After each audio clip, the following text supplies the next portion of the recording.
ગુજરાતના એક પશુપાલકે પંજાબમાંથી એચએફ ગાયો લાવીને ગુજરાતની અંદર કરી નાખ્યું સફળ પશુપાલન. હાલની અંદર તેઓ ખૂબ જ સારું દૂધ ઉત્પાદન પણ કરી રહ્યા છે અને ખૂબ જ સારું ટર્નઓવર પણ કરી રહ્યા છે. તો આપણે આ ડેરી ફાર્મના માલિકથી મળીશું અને આ ડેરી ફાર્મની A to Z માહિતી તેમનાથી જ આપણે મેળવીશું. શું નામ તમારું? મારું નામ દેસાઈ ગોવિંદભાઈ નાગજીભાઈ, ગામ વજાપુર, તાલુકો ભાભર, જિલ્લો વાવ થાય. તો તમે આ પશુપાલન કેટલા સમયથી કરી રહ્યા છો? પશુપાલન તો આમ તો 2010થી અમે કરીએ છીએ. આમ તો પેઢીઓથી છે, અમારું બાપ દાદાનો ધંધો છે. આમ આ ગાયો તમે બધી ક્યાંથી લાવેલી છે? આ ગાયો બધી પંજાબથી લાવેલી છે. પંજાબથી લાવેલી. તમે આ પશુપાલન સ્ટાર્ટ કર્યું એના પહેલા કોઈ વ્યવસાય કરતા કે ડાયરેક્ટ પશુપાલન સ્ટાર્ટ કર્યું? ના, પશુપાલન પહેલો અભ્યાસ કરતા હતા, એમાંથી પછી પશુપાલન. અભ્યાસ પૂરો થયો પછી તમે પશુપાલન જ ચાલુ કરી નાખ્યું. તો હાલમાં તમારી પાસે ટોટલ કેટલા પશુ છે? ટોટલ નાના મોટા થઈને 35-40 જેવા છે. 35 થી 40 પશુ. અને હાલમાં દૂધ ઉપર કેટલા છે પશુ? દૂધ ઉપર 8 ગાયો છે ને 6 ભેંસો. 6 ભેંસો. 8 ગાયો છે ને 6. હા, બીજી વાછડી છે, નાનો બચ્ચો. બીજા બચ્ચા પણ તૈયાર કરી રહ્યા છે. તો હાલમાં એક દિવસનું દૂધ કેટલું થાય છે? એક દિવસનો 160 લીટર ગાયનું થાય, 40 જેવું ભેંસોનું થાય. 40 જેવું ભેંસોનું થાય. આમ બધી ગાયો કઈ નસલની છે? પંજાબ HF પંજાબથી બ્રીડ લાવેલી. વાળી પંજાબથી લાવે. આમ કેટલા ભાવમાં તમે આમ લાવેલી સરેરાશ? 1,60,000 આસપાસ. 1,60,000 એક ગાય. એક ગાય 1,60,000 આસપાસ. આમ દૂધ કેવું છે? દૂધ બધી 15 પ્લસ ને કોઈ 18, 19, 20 સુધી છે. 18, 19, 20 ટાઈમનું? હા, ટાઈમનું. એક ટાઈમનું? એક ટાઈમનું. એક ટાઈમનું 20 લીટર. આખા દિવસનું 40 લીટર વાળી પણ? 40 30 લીટર પ્લસ દિવસનું. 30 લીટર પ્લસ 30 થી 40 આજુબાજુ. અને આમ તમારે આખા વર્ષનું દૂધ કેટલું થઈ જતું હશે? આખા વર્ષનું આ સાલ 30 લાખનું થશે અંદાજ છે. 31 લાખનું થઈ જશે. ગઈ સાલ કેટલું થયું હતું? ગઈ સાલ ગાય મેં લેટ લાવી હતી, એટલે લગભગ 20 લાખનું છે. તો 21 લાખનું થયું. 17, 18, 20 આજુબાજુ છે. હા, બધું દૂધ ક્યાં આપો છો આમ તમે? ડેરીમાં, બનાસ ડેરી. બનાસ ડેરીમાં જ આપો. વધારો કેટલો આવ્યો તો ગઈ સાલ? ગઈ સાલ 4 લાખ રૂપિયા આવ્યો હતો. 4 લાખ. આ સાલ આમ કેટલું થઈ જશે આમ ટોટલ? 30 લાખનું થઈ જાય. 30 લાખનું થઈ જશે. 8.5 લાખ રૂપિયા વધારો આવશે. 8.5 લાખ રૂપિયા વધારો. તો તમે આ પશુપાલન કરી રહ્યા છો તો આની અંદર તમને નફો કેટલો મળે છે અને ખર્ચો કેટલો થાય છે? નફો એવરેજ આખા વર્ષની ગાયની એવરેજ મારીએ તો 25% રહે નફો. 25%? હા, અને 25% ભાવ વધારો. 25% ભાવ વધારો. 50% થાય અને ઉછેર થાય, સણ થાય, આ બધું અલગ. બધું અલગ. અને આમ તમે ખોણદોણ ને ચારો બધો વેચાતો લાવો છો કે? હા, ઘરનો જે થાય એ બરોબર, બાકી સાયલેજ નાખવાનું. પંજાબથી સાયલેજ લાવું, ગવાનું ભૂસું પંજાબથી લાવું અને બનાસ ડેરીનું દોણ આપવું. પંજાબથી સાયલેજ ને ઘઉંનું ભૂસું લાવીને સેલ પણ કરું છું. સેલ પણ કરો? હા. તો તમે આ સાયલેજ જે પંજાબથી લાવો એનું કારણ શું? તમે ઓય પણ મળે છે ને? ઓય મળે પણ લોકલ નહીં, મજા નહીં આવતી. પંજાબ જેવું ના આવે. પંજાબ જેવું ના આવે. તો બીજા કોઈ પશુપાલક મિત્રોને ખરીદવું હોય તો હા, તમારી તો પાસે મળી જાય. તમારો નંબર શું? મારો નંબર છે 95 748 30192. 95 748 30192. હા, તેના ઉપર કોલ કોઈ કરશે તો તમને? હા, તો તમે મળી આપશો. જાય. સાયલેજ નાખવાથી આમ કેવું રહે ગાયોની અંદર? સાયલેજ તમે ધારો કે મગફળી નાખતા હો કે ચણા બણાનું ગમે બીજું તમે બજારનું લાવી નાખતા હો ને એમાં રેતીનો ભાગ આવે, અડધો ખાય ને અડધો બીજું ઉકેળે જાય. ને આ તમે જેટલું નાખો એટલું બધું એના પેટમાં જાય અને ખાવામાં પણ અતિ ઉત્તમ સારું. જેટલું નાખો એટલું ઢોરના પેટમાં જવાનું, ઉકેળે જવાનું નહીં. અમે 1 કલાક નોસીને 1 કલાક થાય એટલે ગમે એમ ઓટો મારો એટલે તમે આખું સાફ કરી એવી ગમે પશુ એની જાતે કરી નાખે, ખાઈ જાય બધું ખાઈ જાય. હા, તો વેડફાય નહીં. હા, તો કોઈ ગુજરાતના આપણા કોઈ પશુપાલકને HF ગાયોનું ફાર્મ બનાવવું હોય તો એમને પહેલી કઈ વાતોનું ધ્યાન રાખવું પડે? પહેલી વાતોમાં બ્રીડિંગ, ફીડિંગ અને મેનેજમેન્ટ આ જરૂરી. પહેલું 3 વસ્તુ જરૂરી. હા, જરૂરી. પ્રોપર મેનેજમેન્ટ, પ્રોપર બ્રીડિંગ અને પ્રોપર ફીડિંગ. અને આની અંદર રિપીટ બ્રીડિંગની કોઈ સમસ્યા આવે છે કે નહીં? રિપીટ તો થોડા ઘણું થાય પણ એક લોબો નુકસાન ના આવે. થઈ જાય રિપીટ તો થાય થોડા ઘણું. નહીં થતું એવું ના કહી શકાય અને નથી ઠેરતા એવું પણ ના કહી શકાય. થોડા ઘણો એવો પ્રોબ્લેમ રહે. મેનેજમેન્ટ હોય તો થોડા ઘણો જ રહે. કોઈ વ્યવસ્થિત ફીડ આલતા હો, મિનરલ આલો તો રિપીટનો પ્રશ્ન સોલ્વ થઈ જાય. ફીડમાં તમે શું આપો છો હાલ બનાસ ડેરીનું દોણ આલો. દોણ આપો, બીજું કોઈ ફીડ નથી? હવે બીજો વિચાર છે પંજાબનો ફીડનો સ્ટાર્ટ કરવાનો. ઘણી કંપનીઓ છે અમુક સારી કંપનીની જે સારું નફા બેસતો હોય અને સારું ફીડ આવતું હોય એનો વિચાર છે. એનો વિચાર છે. હા હાલમાં તો સાગર દોણ ને હા બનાસ ડેરીનું દણ પાપડી નહીં નાખતો. સામાન્ય નાખું ભેંસોને, ગાયને તો નહીં નાખતો. ગાયોને ખાલી નહીં સાગર એકલું દોણ. સાગર. હા તો ગોવિંદભાઈ, આપણા ગુજરાતના કોઈ પશુપાલકને પંજાબથી એચએફ ગાયો લાવવી હોય તો તેમને કયો ટાઈમ બેસ્ટ રહે? પંજાબથી ગાયામાં લાવવા માટે સમય દિવાળી આજુબાજુ. દિવાળી. હા 10મા 11મા મહિનામાં બેસ્ટ ટાઈમ ગાયો લાવવા માટે. એમને કેટલી ગાયોથી શરૂઆત કરવી જોઈએ નવું પશુપાલન કરતા હોય તો? એમને બે પાંચ ગાયથી સ્ટાર્ટ કરે તો એને બધો ખ્યાલ આવી જાય. તો બધો ખ્યાલ. હા નવું પશુપાલન કરવું હોય તો થોડાથી, હા થોડાથી સ્ટાર્ટ કરાય તો બધા અનુભવ હા મળે. તો અનુભવ મળે. અને તમે આ ગાયોને આખો દિવસ બાંધીને જ રાખો છો કે ના અહીં સવારમાં લાવો અને સાંજે દોઈને પાછી વાડામાં ખુલી. પાછું હા વાડા? ઉનાળાની તો અંદર રાખશો. હમ. ગરમી પડે એટલે અંદર વ્યવસ્થા સાયાની વાડામાં નથી. ઉનાળાની રાતે બારી અને શિયાળાની દાડે બારી વાડામાં.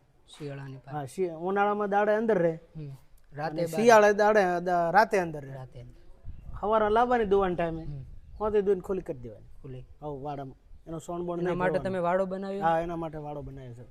વાડામાંથી સોનબણ નહીં ભરવાનું, સોણબણ ની કશું નહીં. એમને ડાયરેક્ટ જ્યારે લેવાનું હોય ત્યારે ડાયરેક્ટ ખેતરમાં. ડાયરેક્ટ ખેતરમાં નાખી દે. હા તો આ વાડાની કોઈ યોજનાથી બનાવેલો છે કે ના યોજના નહીં, લાભ નહીં લીધો, ડાયરેક્ટ કરતી જ બનાવેલો? પોતાના ખર્ચે બનાવ્યો. તો આ તમારી આટલી બધી ગાયો ને ભેંસો છે તો આને મેનેજમેન્ટ માટે ને બધા કામ માટે કોઈ કેટલા માણસો રાખેલ છે? માણસો હાલતો નથી, આજ બધું જાતે કરી. બધું જાતે જ કરો? જાતે કરી. બરાબર. અને આ બધી ગાયોને તમે ગરમીની અંદર મેનેજમેન્ટ કેવી રીતે કરો? ગરમીમાં ફુગર ચાલુ કરી નાખો. પંખાની વ્યવસ્થા છે, ફુગરની વ્યવસ્થા છે. ગરમીને એવું વધારે લાગે તો ફુગર ચાલુ કરી નાખો.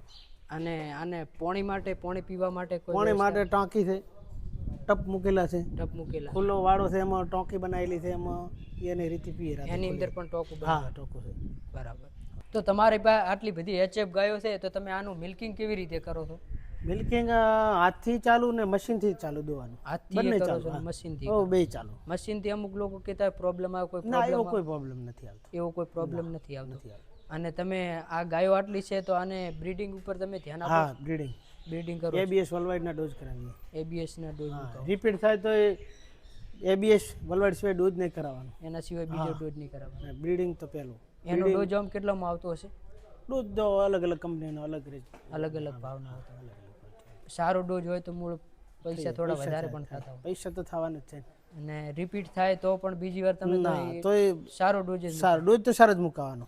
આમ કેટલી વાછડીઓ છે હાલ તમારી પાસે? વાછડીઓ મારા કને આ મોટી હાલ 7 છે. 7 છે? એમાં 4 ગાભણ છે. એક તો આજે જ ચેક કરાવી છે, ગાભણ છે. એક અત્યારે જ ચેક કરો? હા આ બેઠી આ 6 ને 1 પરાણ ઊભી છે. 7 વાછડીઓમાં 4 ગાભણ છે. અને બીજી એકને તો ડોઝ કરાવી દીધો છે એટલે એ 99% ગાભણ છે. હવે 2 ખાલી છે, એ પણ હવે આવી જશે. એ પણ હવે બીજી થોડીક નાની છે. કેટલી કેટલી ઉંમરની ત્યાં વાછડી? આ બસ 1 જ વર્ષ ઉપર થયો. એકાદ બસ 13-14 મહિના. 13-14 મહિના ગાભણ પણ હા થઈ ગઈ? ગાભણ થઈ ગઈ. એનું કારણ શું આટલી નાની ઉંમરમાં ગાભણ થઈ ગઈ? બસ એનો ખોરાક સારો, મિનરલ બધું સાકરી સારી હોય તો ખાવાની. Proper management? મેનેજમેન્ટ. બરાબર. તો ગોવિંદભાઈ આ ગાયની શું ડિટેલ છે? આ ગાય હાલ તો બાખેડ છે અને ધાર તાજી વિયાયેલ હતી તાર 20 લીટર દૂધ આલ્યું. તાર 20 લીટર દૂધ? હા હાલ 7-8 લીટર દૂધ છે. 6 મહિના ગાભણ છે. 6 મહિના ગાભણ. ટાઈમનું 20 લીટર કે? હા ટાઈમનું 20 લીટર. એક ટાઈમનું 20 લીટર? આ તમે આમ ક્યાંથી લાવેલી? પંજાબથી. પંજાબથી લાવ. અને આખા દિવસનું 40 લીટર દૂધ? 40 લીટર જ્યારે પીક ઉપર હોય ત્યારે. હાલ તો બાખડ છે. હાલ કેટલું દૂધ છે? હાલ 7-8 લીટર છે. 7-8 લીટર. ગાભણ છે હાલમાં? ગાભણ છે. હા કેટલા મહિના ગાભણ? 6-1 મહિના ગાભણ છે. 6-1 મહિના. આ પંજાબથી લાવેલી? પંજાબથી લાવે. બરાબર. તો ગોવિંદભાઈ આ ગાયનું કેટલું દૂધ છે હાલમાં? આને હાલ દિવસનું 32 લીટર દૂધ છે. હાલમાં? 30 પ્લસ. હા આખા દિવસ 16 લીટર હાલે. એક ટાઈમનું 16 લીટર હા, આપે. 16 આખા દિવસનું 32 લીટર દૂધ આપે. હા આને કેટલો ટાઈમ થયો વિયાઈને? વીણાને 1.5 મહિના જેવું થયો. 1.5 મહિના જેવું થયું. આખા દિવસનું હાલમાં 32 લીટર. 30-32 લીટર દૂધ છે. આ તમે આમ ક્યાંથી આ લાવેલી? પંજાબથી. ટોટલ ગાય મારી પંજાબની બધી પંજાબથી જ લાવેલી? હા. તો પશુપાલક મિત્રો તમે જોઈ શકો છો ખૂબ જ લાજવાબ પંજાબની ગાય છે એચએફ નસલની. તેનું અડર તમે ખાલી જોઈ શકો છો અને આખા દિવસનું 32 લીટર દૂધ આપે છે અને લાજવાબ અડર છે. આખું ટાઈટ અડર છે, તમે જોઈ શકો છો. અને 1.5 મહિનો થયો છે વિયાઈને અને એક ટાઈમનું હાલમાં 16 લીટર દૂધ હાજરમાં છે. અને બધી પંજાબની જ ગાયો છે, તમે જોઈ શકો છો. અને ખૂબ જ લાજવાબ ગાયો છે અને તેની અડર ક્વોલિટી અને બધું આપણી ગાયો કરતાં ખૂબ જ સારી ગાયો છે આર્યા. તો ગોવિંદભાઈ આ ગાયની શું ડિટેલ છે? આ ગાય હમણાં વિયાણી છે 20 દાડા જેવું છું. 20 દિવસ થયા. હા, હાલ 19 લીટર દૂધ આલે છે. 19 લીટર એક ટાઈમ. એક ટાઈમનું 19 લીટર આલે દૂધ. અને 20 દાડા થયા વિયાણી. 20 દિવસ થયા વિયાય. હા. કયા વેતરમાં હશે માલમાં? આ ત્રીજું વેતર. ત્રીજા વેતર. ત્રીજું વેતરમાં. આનું બોડી સ્ટ્રક્ચર આપણી ગાયોથી મજબૂત ને મોટું હોવાનું કારણ બ્રીડિંગ. બ્રીડિંગ. હા, એની મજબૂતાઈ બ્રીડિંગ ઉપર આવે ને. બ્રીડિંગ ઉપર આવે. એની માતા અને હા, એનો બાપ એ સારી ક્વોલિટી વાળો સારી ક્વોલિટી તો બચ્ચું સારી ક્વોલિટીનું આવે પણ સારી બચ્ચું જ મજબૂત થવાનું છે ને. તોય મજબૂત થવાનું. અને આની તમે વાછડી હોય એને તમે કયા કયા સીમન મુકાવો? એબીએસ ના. એબીએસ ના મુકાવો. એમાં રિઝલ્ટ કેવું છે? એબીએસ સારું. એબીએસ નું વર્લ્ડવાઇડ નું રિઝલ્ટ સારું. એબીએસ નું રિઝલ્ટ સારું. એમાં વાછડીઓ કોઈ તમારે પહેલા વેતરમાં વિયાણી છે આ કે હવે બીજી? ના, હજી વિયાણી નથી, બધી નાની છે હવે એબીએસ. હવે વિયાસ. અને આને આખા દિવસનું કેટલું દૂધ છે? આને ટંકનું 19 લીટર દૂધ. ટાઈમનું 19 એટલે 35 પ્લસ 38 40 જેવું છે. 38 થી 40 લીટર આખા દિવસનું દૂધ આપે છે. અને આમ આ ગાયોને ફેટ કેટલા આવે છે ડેરીમાં? ફેટ 3.8 થી 4. 3 થી 4.